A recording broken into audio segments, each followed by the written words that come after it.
When it comes to EVE Online, every player wants to know the most effective tactic available. You want to know the meta. The meta controls everything. It determines what will and will not happen. Knowing the meta will alter your views, make you question your reality.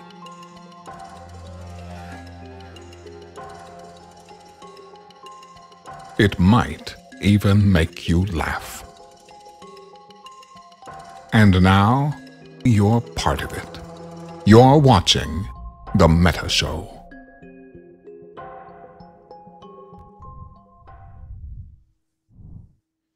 Ladies and gentlemen, welcome to The Meta Show. I am Brisc Rubal. Today is February the 17th, 2024.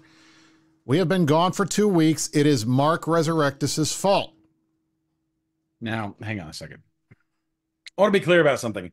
I was told on multiple different occasions during Brisc's long absence at the end of last year, oh, Mark, hey, it's me, internet D-list celebrity, Brisc Rubal. Listen, I'm going to be out this week. D-list. You son of a bitch. I'm going to be out this week. I've got to take my kid to badminton practice or whatever rich people do. Could you mind if you could run the show this week for me? I appreciate you, dog. I got you.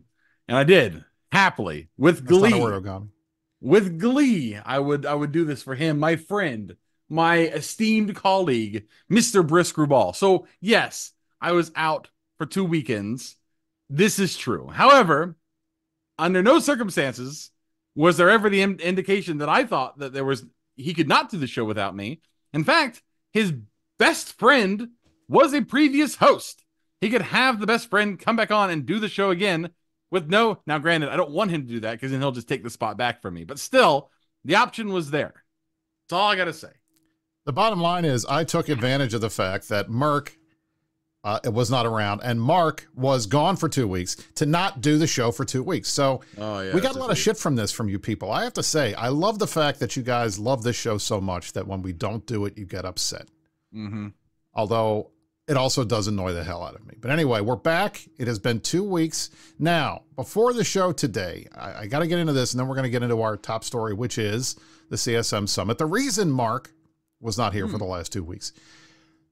INN has been doing a month-long charity drive for Stack Up, I should say, which is this organization that provides video game care packages to deployed service members who are out in the field right now.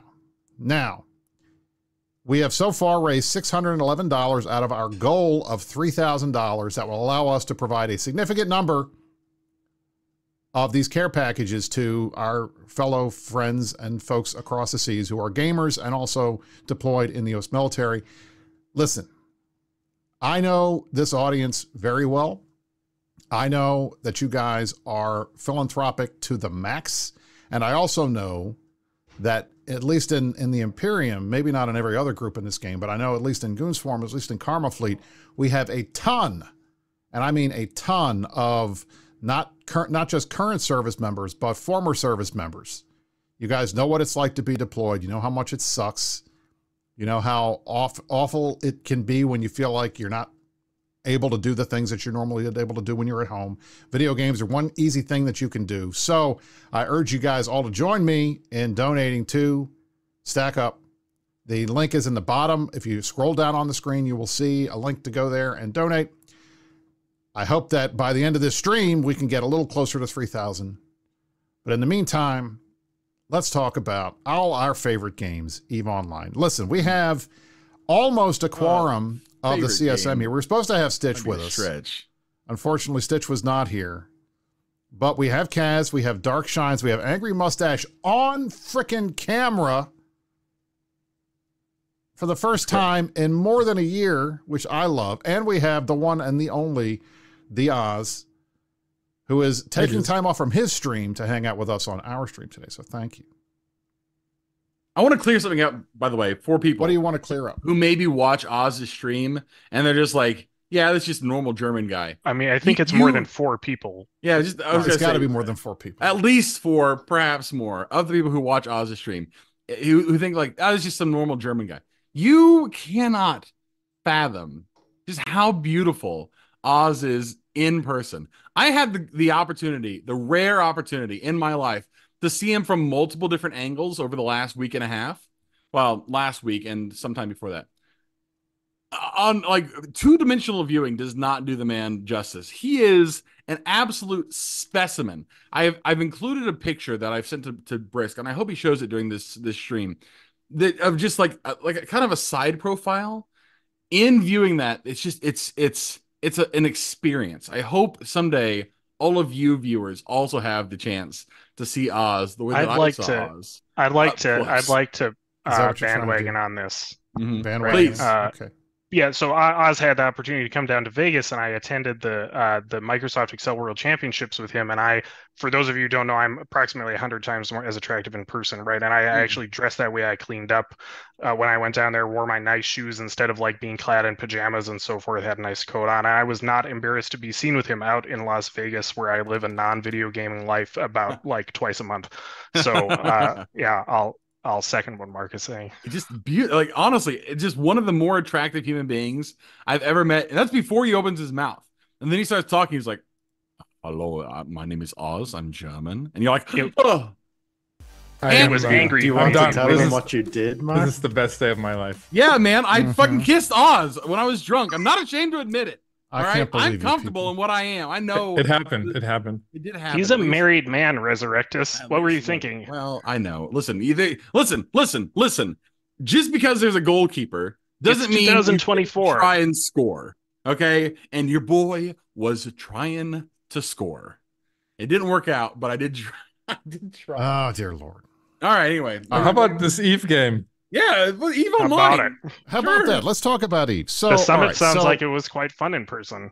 Right. I mean, that obviously, and I'm sorry that you guys missed it. I'm sorry that I missed it this year. Although, frankly, I'm happy that you guys are doing it, so I don't have to, sure. which is nice. Platinum, I am also here for Shines. Now, listen, we are less than a week away from you guys getting back from the CSM Summit. I've only been to 2 summits, actually, instead of the many summits that some folks have been to. I think I've been to the same exact amount as many of you. I know Mark has been to 2. Shines has been to 1. Kaz has been on camera for 2. So has Angry. And Oz has done 1. I've only done 2 because we didn't have 2 summits. Back in my day, we didn't during have my service because of 2 summits. Frickin' COVID. So having done this for a second time, Mark, for the rest of you having done it for the first time, everything, I want to find out just how do you feel? It's been a week out. You've had a chance to process it. How do you feel about the CSM, and how do you feel about the way the summit went, and how do you feel about the way the game is heading? I will start with Shines because I want to hear him talk so that Mark can mock his accent like he did. No. It wasn't mocking. It was like imitation is the greatest form of flattery, right? I have to say, Mark does a fantastic Irish accent. Oh. I would be talking to him, and he would just turn and throw exactly what I've said to him back at me, and I'm just like, I can't even complain. It's like it's a pretty good accent. It only works when I've had something to drink. I can't do it normally, otherwise I sound like a goon. But no, anyway, yes, I resemble that remark. Yeah, you're just rude to everyone today, aren't you? I'm fired. Stop it. All cylinders, dude. Talk. Sit there like Blofeld petting his fucking cat and being mean to everybody. I'm begging you, say something. I am having withdrawal symptoms from Iceland. Much fun, huh? It was amazing. That was your first time there, right, Shines? It was my first time there on the CSM. Okay. It was my 3rd time there in Iceland. 3rd time there. All right. Okay. That's yeah. It was just so we landed. A lot of us landed on the Saturday, and then some landed on the Sunday, and we kind of had like a day and a half to say hello, kind of break the ice a little bit, and then get to meet up with some of the CCP guys and girls. And it was a really good start to the week. The week itself was really good. And I was very sad to be leaving Iceland on Sunday, basically. Yeah, I would have happily stayed for another week or more. I found myself at the end of the night because we went to dinner on Friday night with all the CCP people who were there. They took us out to this really nice Indian restaurant with great food. And at the end of the night, I found myself in a long conversation with CCP Aurora, just kind of about Eve. And I noticed that I kept checking my watch, because I knew the place closed at midnight, and I really didn't want to leave. And I was just like, it was like, the sword of Damocles over my head the entire time about how unfortunate it was that it wasn't going to last forever. So that was, yeah. Hey, there we go. Look at this. I told her, so I'm standing there next to her. I'm like, listen, the night's almost over. Do you mind if I get a selfie with you for clout? Because I'll look very cool among all my E friends. I'm like, I got a picture with CCP Aurora. She's very cool. There you go. Yeah. We have a bunch of pictures from the trip, and I'll just run through this while you guys are talking. Oz, what was it like for your first time? Had you been to Iceland before, or was this your first time going? It was my fifth time to Iceland. Nice. I've been to two fan fests twice on vacation before I joined the Eve community actively, and it was amazing. No, seriously, I can underline everything that everyone has been saying. It was, in terms of expectation versus reality, it definitely beat it. I was, I didn't know how much we would be listened to, how much we would be appreciated, et cetera, et cetera. And I have to say it was amazing. I felt very much appreciated. I felt listened to. I felt like I was able to address all the points that I wanted to address and more. I felt we had good discussions. Of course, it's I went into it having already done 3 months of CSM, kind of adjusting my worldview on what is possible on the CSM, right? Yeah. So it's not it's not compared to a year ago, right? But overall, I have to say it was really great, and the best thing about it was the CSM, the people themselves, some of them being here. It's just a fantastic meeting, all of them, and I have to say there was very little partisanship. It was very much collaborative. It was a lot of love in the room, and I already miss all of them also. I want to say too, just to shout out to the community team at CCP, who I thought did a great job taking care of us last year. They really only went above and beyond what they were doing for us this year. CCP Swift, CCP Zealous especially, who was with us like every hour of every day. I mean, he was at the hotel. He, came with us in the cabs in the morning, went back to the hotel with us afterwards. Like, Zealous was always there. He always was down to do whatever.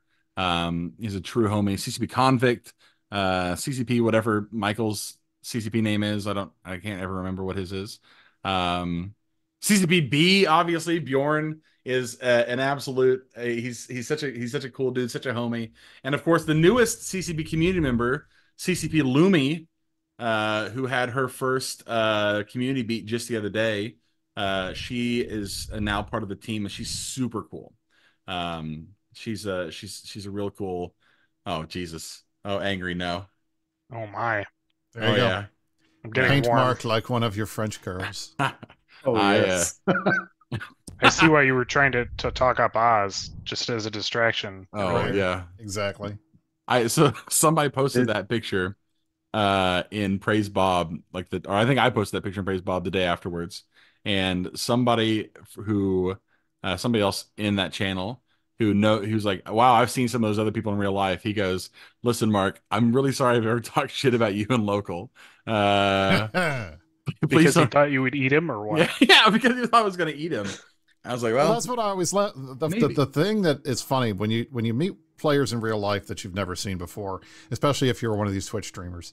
It's very common. I like the number one thing that people say to me when they meet me at an Eve meet for the first time is, wow, Brisc, you're way bigger than I was expecting. Yeah, he really is. And Mark is even bigger than me, so that's kind of frightening.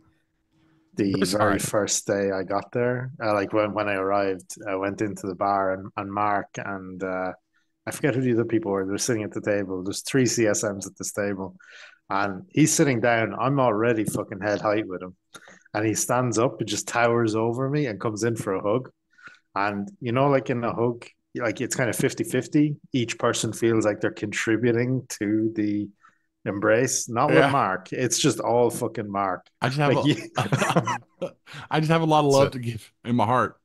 Listen, I will 6'4", say Mark is what, 6'6"? Yeah, 6'8". All right, there you go. I had a great time when I was in Iceland. We spent. I was always. It's very cool to like get around with other people and, just go and do things, right? Like we did have a lot of downtime when we aren't at the offices, and just being able to like message the group and be like, hey, what do you guys want to eat? And we'll just go find a place we hadn't been to before, and whether it's getting out and having a burger or Shine's eating his 3-story fucking brownie that was an insane dessert. It was like this big. It was crazy. Or the horse we ate. We ate a lot of horse. It was very cool. It was such a cool week, man. I'm glad you guys had fun. I asked where they keep the puffins, Brisc. I asked where they keep the puffins. I ate a puffin last time. Oh yeah, and the waiter just looked at me and said, "Good." No, he was shot. Yeah. He's not doing this.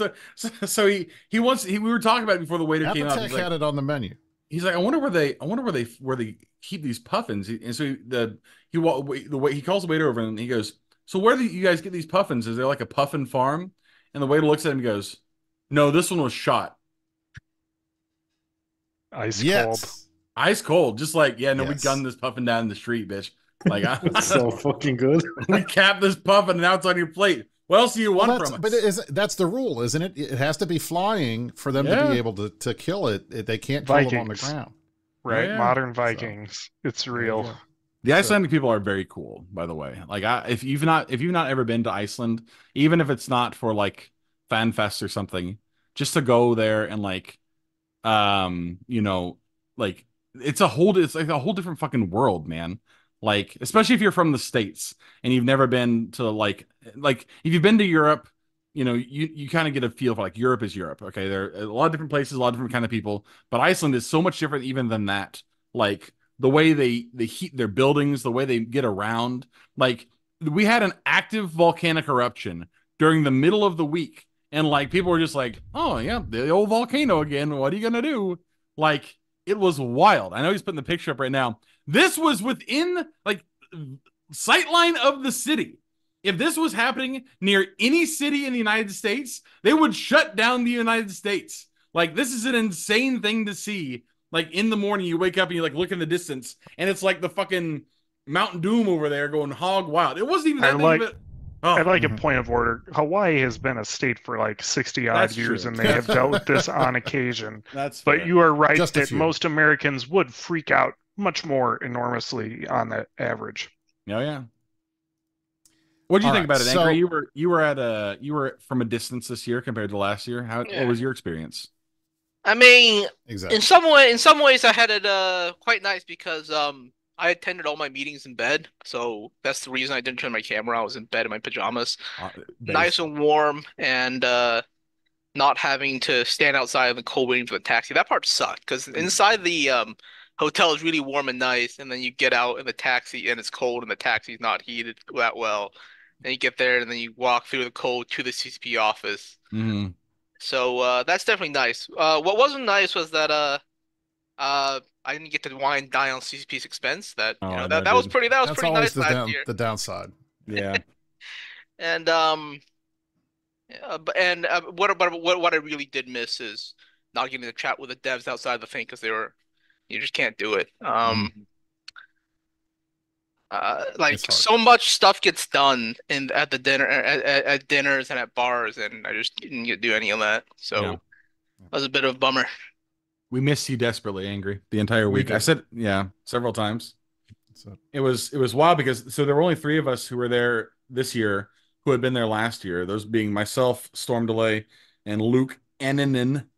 And our boy Luke. And all I said several times to both of them, like, man, just feels very weird without having Angry here. Like, you just, Angry. Those of you who only see Angry on TV, on internet TV, do not really appreciate what a cool person he is IRL. Just like a very chill guy, a very cool dude. You're the first person who said that to me. It's absolutely the goddamn truth. I'm not lying. You also don't appreciate that he is by far the biggest nerd that I know. Oh yeah. That's not true. I think Oz is a bigger nerd than me. You think Oz is a bigger nerd than me? Oz, do you agree with this statement? He does it for a day job too. That's true. Okay. That's my day job is different. All right. Well, gentlemen, obviously, I'm glad you guys had a good time in Iceland. I'm glad that the CSM seemed to work pretty well during the summit. Is that a fair statement? How do you think the CSM is working together as a group? Are you guys all working pretty well? Have there been a lot of arguments? Was there any yelling? Did anybody get shot? That type of thing. If you were talking about the Nom and Merc yelling at goblins and Lily thing, that doesn't happen anymore. No, that okay. All of us we have our disagreements, and all of them are civil. Yeah, it's. I would say nobody doubts the integrity of anyone else. So this year's a lot different, right? Because we came into last year with and I don't mean to speak ill of the elderly, but we had 2 members of the CSM last year who had been doing it for a really long time. Those being Kenneth Feld and one Brisc Rubal, who were like the elder statesmen of the CSM at that point. And we don't have that anymore. And we have Mike, and Mike's been around for a long time.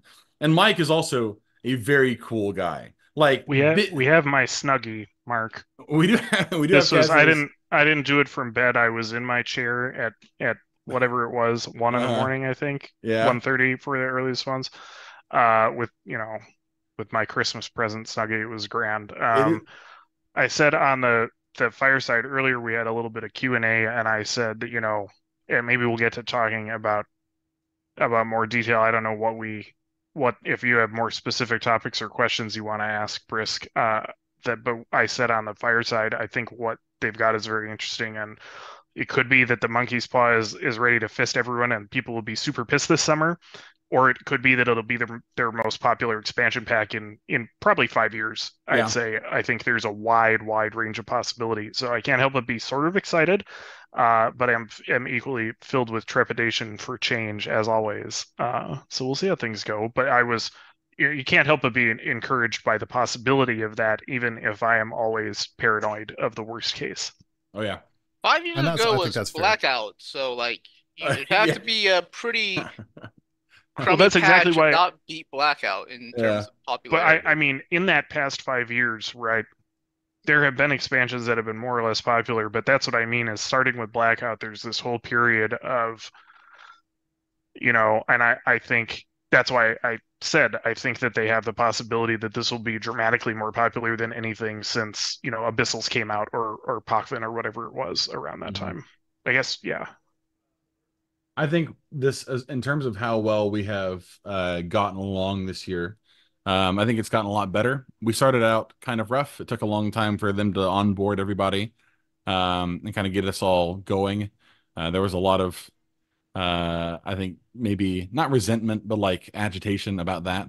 The onboarding's not finished. I still don't have access. So. No, well, they onboarded us and then offboarded all of us all at once. The incumbents lost access to some things. They have yet to onboard us again. So, but no, man, it's. I really did feel like, in meetings, I think that I think last year we went into it with everybody being more on the same page than we went into this week being more on the same page.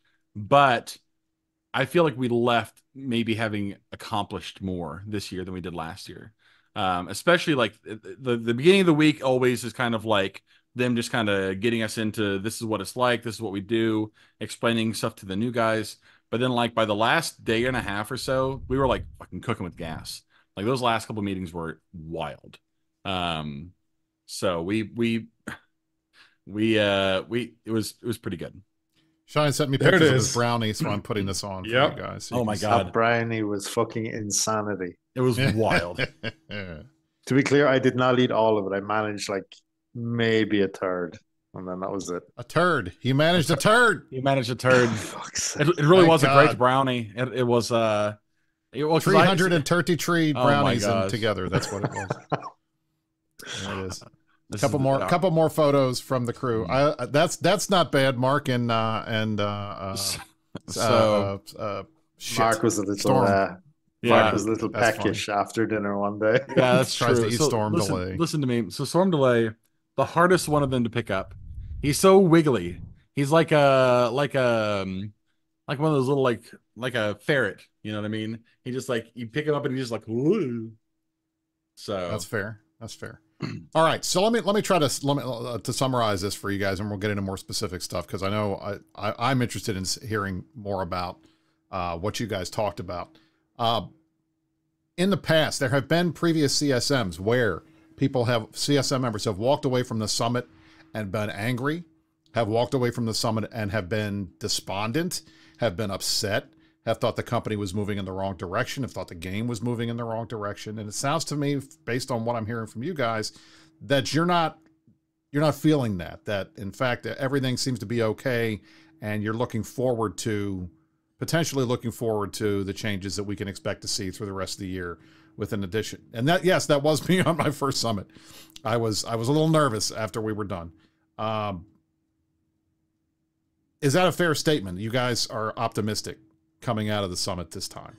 Cautiously optimistic, because I think. Okay. I think that describes it.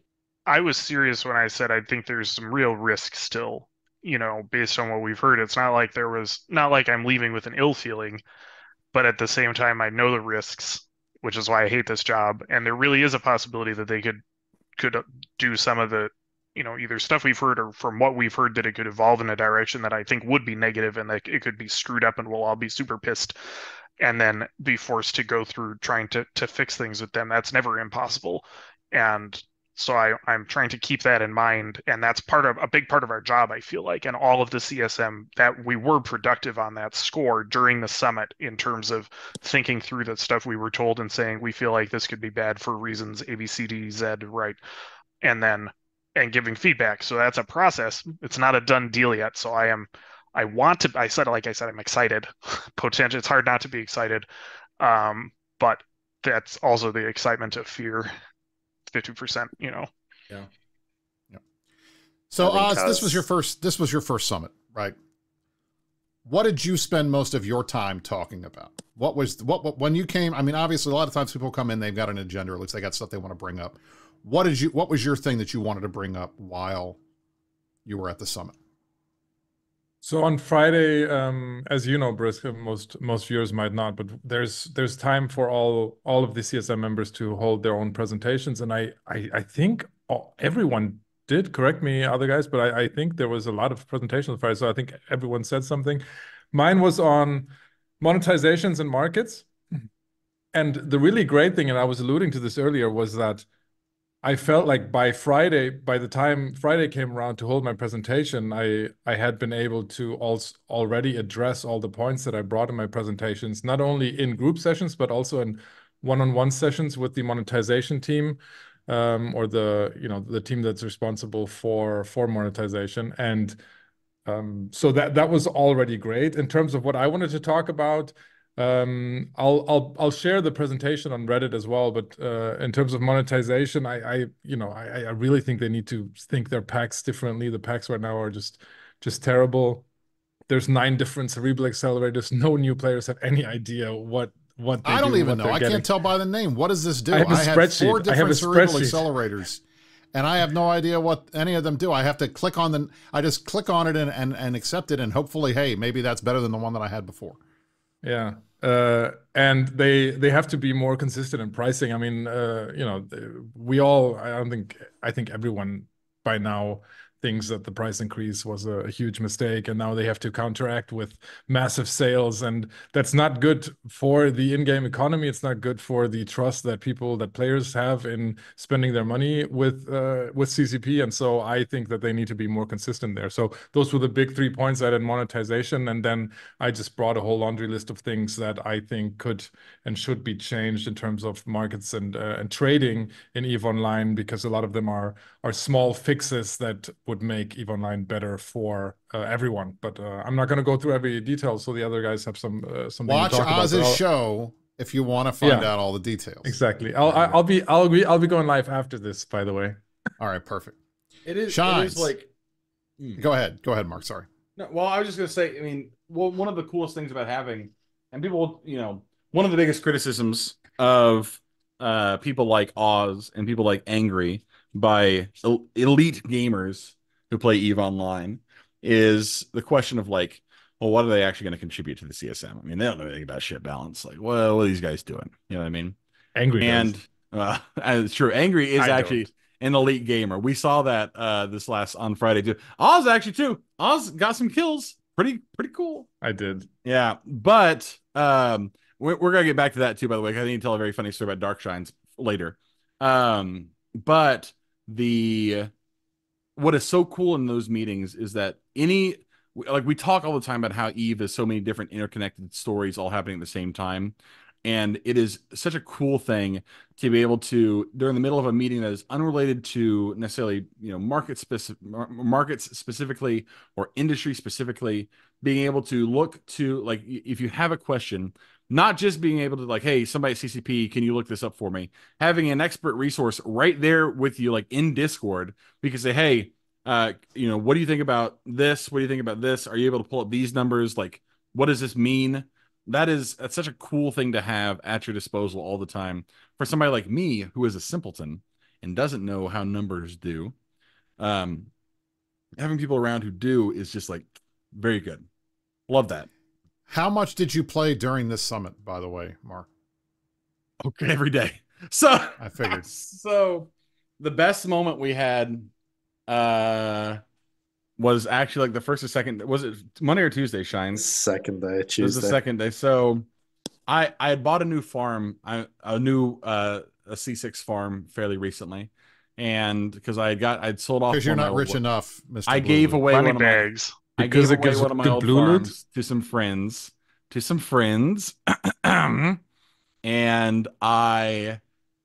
we'd had this new farm, but I wanted to get another Naglfar in there.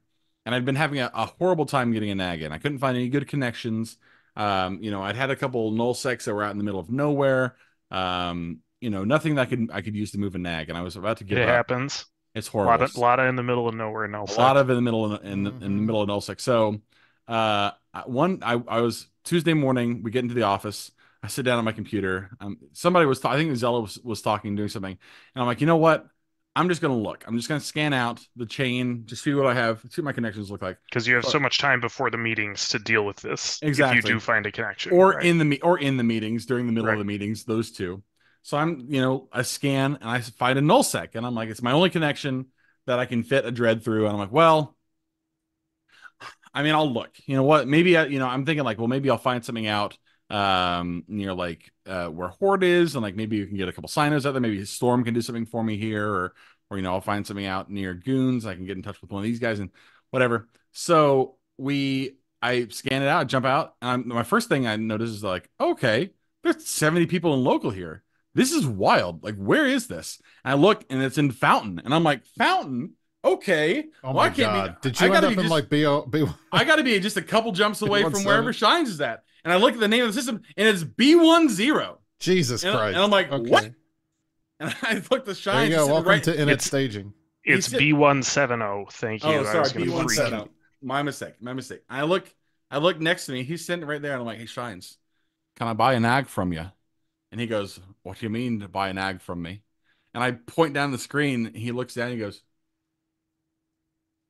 flip open the open computer and right back to work. And homie got me a nag. It was right there. It could not have been. I was sitting right next to the one person who that whole, like, I could not have been scripted better in that moment. It was wild, absolutely insane. And then what makes it worse is, so then at lunch, we're talking and I make some comment about how I was in Test Alliance for a year in 2016. We know you were a traitor. It's okay. And I didn't know that. Dark Shines. You didn't know that? Oh, Kaz. Yeah, trust me, it was not great. Shines goes, I wouldn't have given you the nag if I'd known that you'd been in Test Alliance. And I'm like, oh, it was only a year. He's like, So he pulls out his phone. He goes, at everyone, there's a C6 wormhole in B17.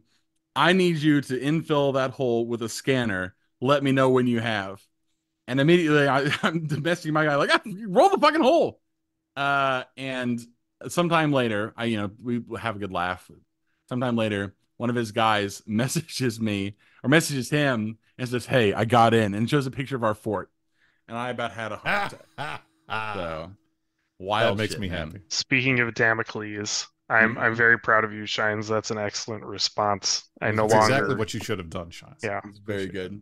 I was going to make fun of Mark for only being friends with us so we could feed his bad capital needing habits, but I'm glad that karma has already come for him. It was just I looked down at his laptop trying to listen. Like we're listening on the meeting. Looked down at the laptop and he's in B170, and I'm just like, what the fuck? It was good. Yeah, man. All right, we two saw... things. First of all, one, Asher S. I have a question for all CSM members. When you log into the CCP computers and make balance changes, how much supervision does CCP give you? The answer to that question is none.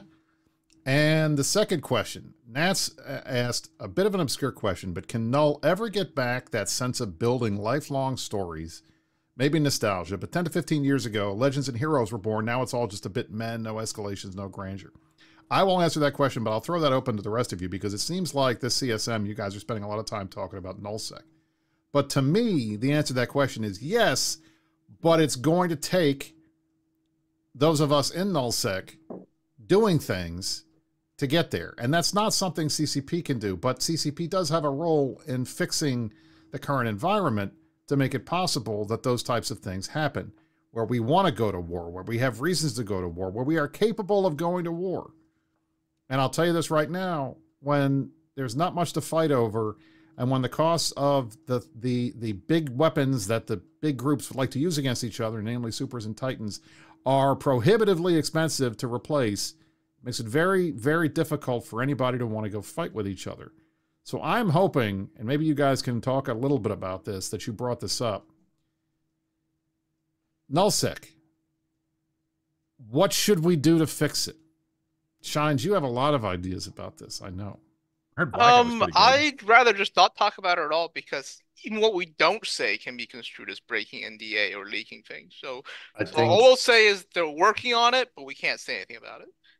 What wKaz said earlier summed it up absolutely perfectly. There is the potential for this to be one of the greatest patches or starts, of expansions, but it depends on the details. And I think everybody is probably looking in the right direction, and I am very optimistic about it personally. But until we see the patch notes, we're not going to know, right? And I hope that you guys will have an opportunity to, like, that there will be a process where you guys will be able to provide some positive or potentially constructive feedback about what's going on before it gets launched. Because one of the things that I was critical of CCP about when I was on the CSM was often the final details of what actually was happening. We didn't know until the day that it was launching. Like we didn't get a chance to go and test things. And with the test server not being on, and I understand why they do that, and the fact that some of these things you don't want to test in advance because you don't want to give a group an unfair advantage if they have the chance to go in and test it ahead of time and solve it before it goes live. That was one of the reasons, especially on the faction warfare stuff, that they didn't want to put things through onto CC and let people test it. But when it comes to nullsec, spoiling the story is not that big of a deal. So I would like to hope that potentially we'll have a chance to test some of this stuff before it goes live, because frankly, and I mean, granted, I know I'm talking myself out of this, but at the same time, there's a lot of things you can't test until you get to a live environment. Like that's just the nature of EVE, where things don't break until they scale. But when it comes to testing things, at least some of the mechanics, I would like to think that there's a chance for us to get in there and mess with it. So hopefully you guys were able to bring that back up. Also, hello, CCP Goodfella, our boy. Welcome. Glad to see you in the chat there, my friend. My boy Sammy. Welcome. Yeah, I think I can see a little bit about your question, Brisc, which is about the caps and supers. What I have always said to them is the problem with the previous era that the current era is basically a response to, with how capitals and super caps are tuned. The problem with it was not necessarily that there were too many caps and supers, because even if there are too many, if you get into a situation where they get used against each other, both sides are going to lose way more than the objective was worth. And that is the point. It's a fundamental point of the Abathur escalation model, that you need caps to work on a structure, and that then super caps can come in and kill a lot of capitals, but when they confront each other, still the amount that's lost is just dramatically beyond anything that the individual system is worth, and that's how the game continues to cycle over all those materials over the course of years. So the problem was not that there were too many, it was that they were ultimately so cheap that the economy was just busted. And so in part, I've supported them in bringing other pieces of the economy into the capital build chain. But what I don't want is for them to be both so much more expensive than they used to be and so much more complicated to build. I want them to simplify it, even though there might be many materials in it, such that it can be subcontracted. Angry's talked about this in his presentations, a number of times. But also, I think the right fix, what has happened is because these have gotten so much more expensive, that the strategic effect of that is that the map does not shift that much over the period of the last few years. It has shifted some, right? It changes every year. There's war, but the big stuff is not getting used with a lot of regularity. And that advantage that has accrued to the people who already had those has basically already happened. That's what the past few years is that stability, right? So what I'd like to see them do is, but like there have been people buying and selling super caps over the course of time. The fleets that people have now are not the ones they had back in 2019 or 2020 or 2021.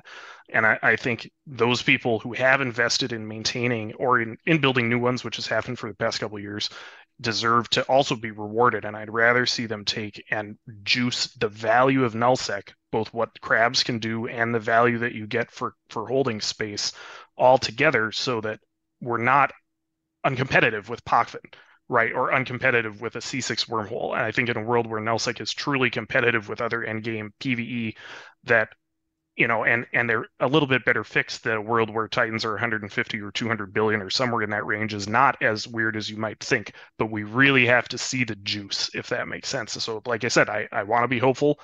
It could still get all messed up. We'll see. Yeah. I will say one of the things that was most exciting about, I feel this way about a lot of different things that CCP is working on right now, and we'll talk more about that in a couple minutes. But in terms of the design approach to the nullsec stuff that they have already talked about, they're working on this year, like the fact that they are addressing nullsec is not a secret anymore, right? Like they just came out and said it, which is great. I would stress the people that what you should not do in the run up to this patch is speculate based off what you already know, right? Like CCP has, like EVE Online has had up to this point a certain system or certain set of systems that it has more or less recycled in a lot of, in broad strokes over the last 10 years or so. I think it is perhaps short-sighted to expect CCP, or at least the modern iteration of CCP, to work within the confines of systems that already exist. One of the things that was the most exciting when we were there was seeing how many different new ideas are being brought to the table that are not just like, well, we did this, a couple years back. It'd be cool if we could go back to that thing, right? Like some of the ideas that we saw and they present us, and maybe not even things that are going to be in, but things that we now know are like the kind of things that are on the table, right? One of the biggest things in that last conversation I had with CCP Aurora was talking about, as we become better CSM, better advocates for the community, and better, assistance for CCP, is knowing what the game actually is. Like what are the rules of the game that we are allowed to play under, right? As CSM, like what can we even talk about? So knowing now that the rules are not what maybe we all thought they were, knowing that there are broader horizons for us to even consider, was such a like mind-blowing moment during at least one of these meetings, if not several of them. It is such a cool thing to see that even after 20 years, Eve, the team working on that, the team working on the projects alongside Eve, are all willing to do like interesting and unique things that are hopefully good. Again, time will tell, and Kaz is absolutely right. There's really no way to know until they implement it and we see what we actually get. But if we get like 60% of what we saw, maybe 70% of what we saw, I think it'll be pretty good. If they get it closer to like 80 or 90%, it might actually be great. So we'll see. One of the issues, and I think we've seen that at the summit this year, is nullsec is you can't just take nullsec like you took faction warfare, hammer it around a little bit, and present it as a thing by itself.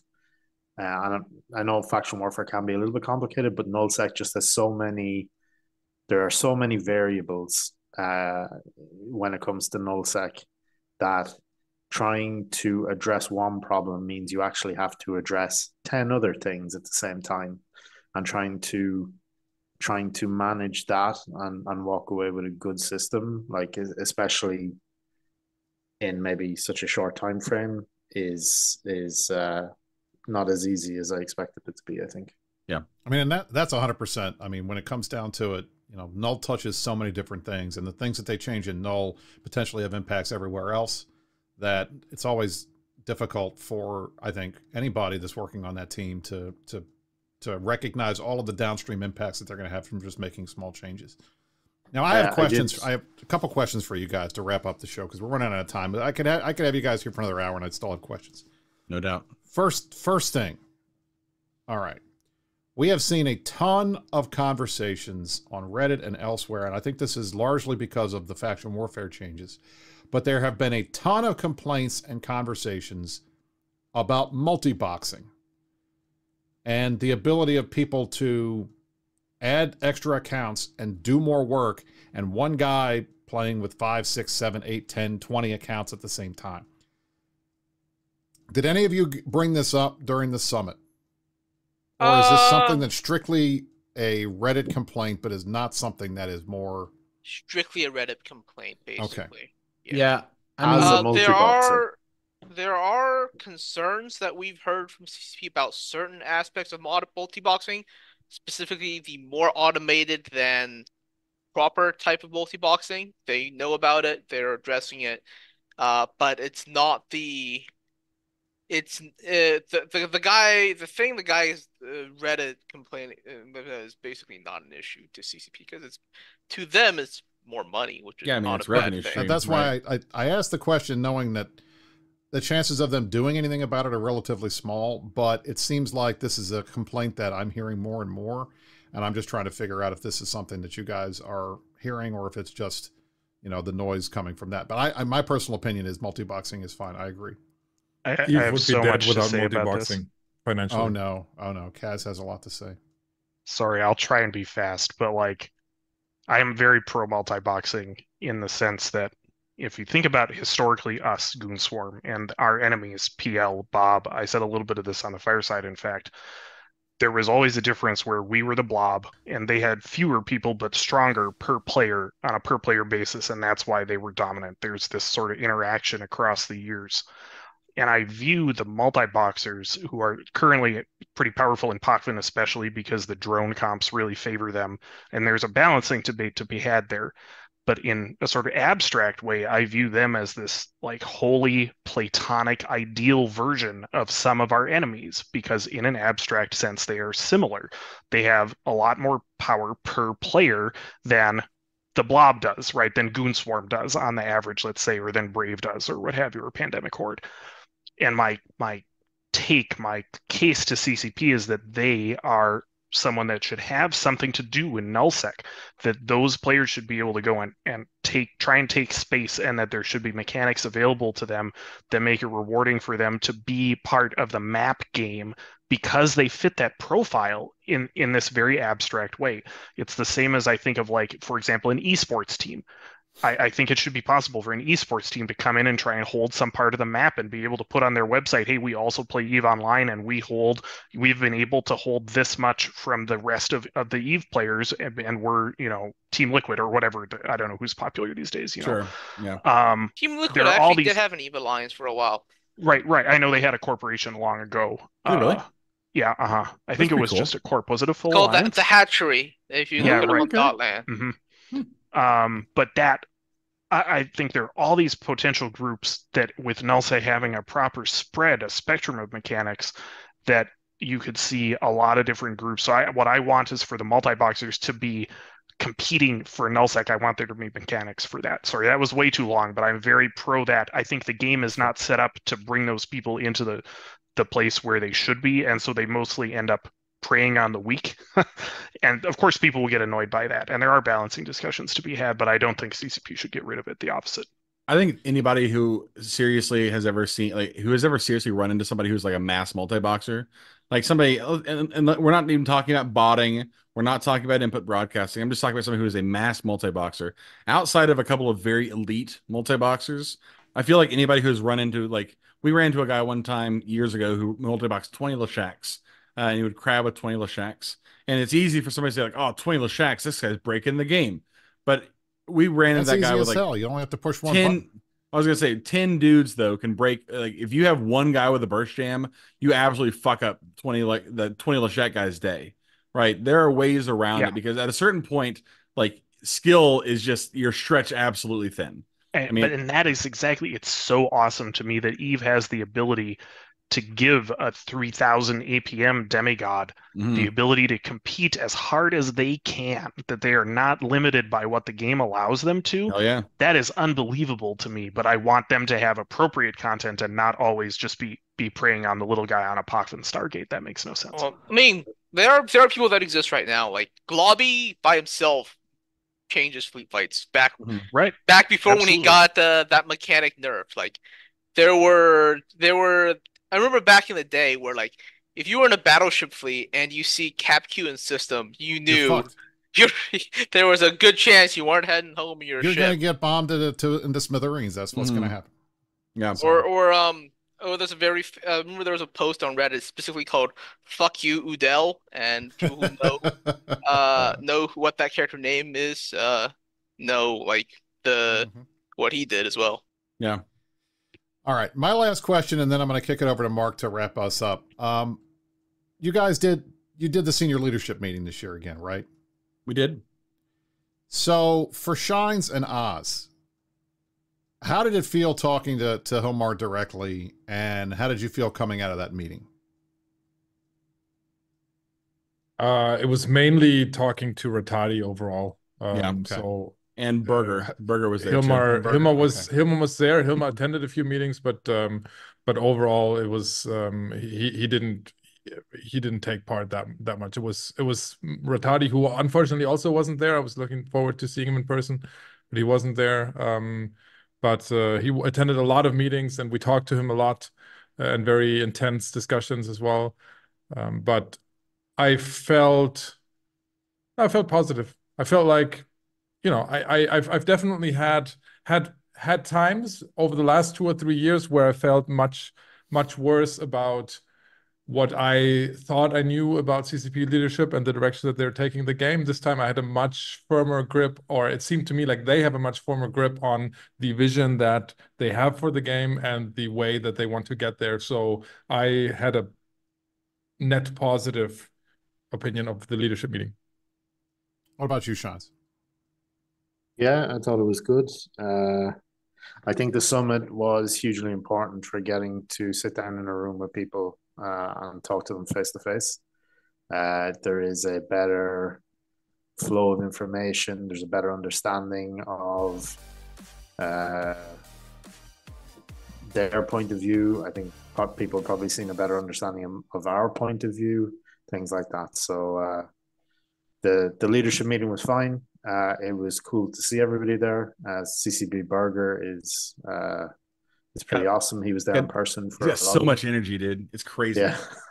Him and Rattati are such, like, we mentioned this during the meetings too. They're almost like the opposite. They're like the yin and yang of the CCP leadership team. Like CCP Rattati is much more like deliberate. He's very much just like, he's very cool and calm and collected, and like speaks little, but, you know, says a lot, whatever, the whole thing. And Burger is just like boom, boom, boom, boom, boom. You can tell which one of them is like the creative director, which one of them is like the business guy. You know what I mean? Mm-hmm. So, all right. And the last thing, and I'm tossing over to Marcus, who were talking about it. So obviously, EVE Online has a bunch of other things happening. CCP has a bunch of other things happening. Obviously, Project Awakening, obviously, Vanguard. Did you get a chance to talk to those teams, and how did it feel coming out of those meetings? Yeah, man. I thought actually both the presentations we saw this year, we saw Vanguard for the first time this year, and we saw Project Awakening for the second time. I thought the Vanguard one to start was really interesting. That team is obviously, I mean, clearly there's not a lot we can say in detail, but those guys clearly have like a good head on their shoulders. They, are one of the coolest things about that presentation was just seeing how well fleshed out their plan, like their long-term plan is. They have like clearly defined benchmarks of that they want to hit. They have goalposts that are set up, months and months in advance. And they've gotten a lot of good feedback over the last couple of playtests, which is really cool. I think they have another one coming up here shortly, which I'm looking forward to. Maybe we're going to get new stuff. Maybe we're going to see the same gun over and over again. I have no idea. But it'll be really cool to see. We need a new gun. We need a new map. I need a new gun. I need a new map. I want to, yeah. If we can't have cat ears in Eve, maybe we can have it in Vanguard. But honestly, like the shit that really kind of sold the show for me, I said during the meeting too, was the Project Awakening stuff has wildly diverged from what we saw last year. And I made the comment during the meeting because the individual who runs the Project Awakening product team now, the meeting that they gave this year was like leaps and bounds more engaging than the one we saw last year. Obviously, that project is always going to have its fair share of loud opposition, and I get it. I would say I don't get it at all. Well, let's wait till we get a product before everybody pulls the pitchforks out. I'm just saying. I will say, among other things, that's against my religion, Brisc. Yeah. What we are seeing now, I understand. What we saw the other day in terms of like the new artwork that they've produced that's actually in the new product, like what their long-term plans are, like what they're actually doing with it, is not at all what maybe I was just wrong, but it feels much different than what we were pitched last year. It really it does feel like one of those products that they have received a lot of feedback on and are adjusting quickly. And it was very, very cool to see. The team was very hands-on as well. Right? Oh, yeah. Like it was there was a lot of education happening, which was good from my point of view. Yeah. But seeing how hands-on everybody was very helpful as well. I need to say something surprising for anyone that has listened to me talk about Project Awakening. I've been ripping them a new one for like a year on my stream, right? Same. And I mean, I went out of that meeting and said, "Oh, okay, yeah. maybe I did them wrong, right?"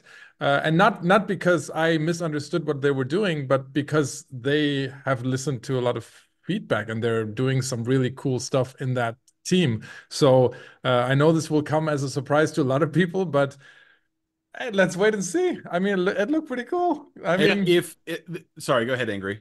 So the one thing I'll say is that at least it is apparent now that Awakening is not Eve with a crypto scam bolted onto it. It actually has potential to maybe the first ever game to actually use blockchains as something other than like a rug pull, right? Yeah.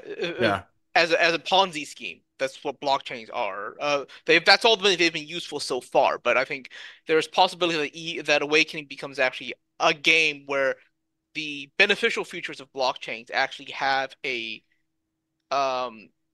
unique features of them are actually involved in the game and not just as a means to find the next sucker. And furthermore, I can actually see a lot of this being backported into if it works well. We can't tell you what they are, but that possibility exists, and it's actually pretty exciting. There are so many. So one of the biggest things that we talked about throughout the week was how many of the technologies that are independent from the stuff that people are going to get all up in arms about. A lot of the very cool things that they are doing in building Project Awakening are things that could easily be ported over to EVE Online. That like dynamic universe stuff that is so cool, like things that you can do with the I mean, I can't talk too much about it. Just cool stuff. Just very cool stuff. And the guys who the people who are running that team right now are were we got very lucky this week that almost every team that we talked to immediately was like, we're here the entire week. Ask us any kind of questions. They were there during lunch. They'd come out to dinner with us. And it wasn't like they would come out to dinner with us and want to drink and like not talk about work. Like I seriously sat there and talked to poor CCP Aurora for like an hour and a half just about like the Eve engine and how it works, like and how it take like how things work. And she was just like, oh yeah, no, I like to talk about it. I mean, it's fun. All of them were like that. The Project Awakening guys were definitely like that. I mean, they were around all the time. They were always there asking questions, always there answering questions. I'm sure the Vanguard guys would have been there too. Of course, they were in London and not in Reykjavik, so that's a little bit different. For now. But no, I was absolutely, it was very cool to get to see how the projects, especially Vanguard, especially Project Awakening, have developed over time, because Eve is what Eve is, right? It is a monolith. It's this huge, this very complicated thing that adjusts slowly over time and has so many different moving parts. These two smaller projects that are themselves independently complex, but also still like tight and concise currently. Seeing them being able to adjust to feedback and adjust to like player goodwill is fucking crazy, and it was such a cool thing to see in person. All right, and that's where we're going to have to leave it. Ladies and gentlemen, we have reached the end of the show.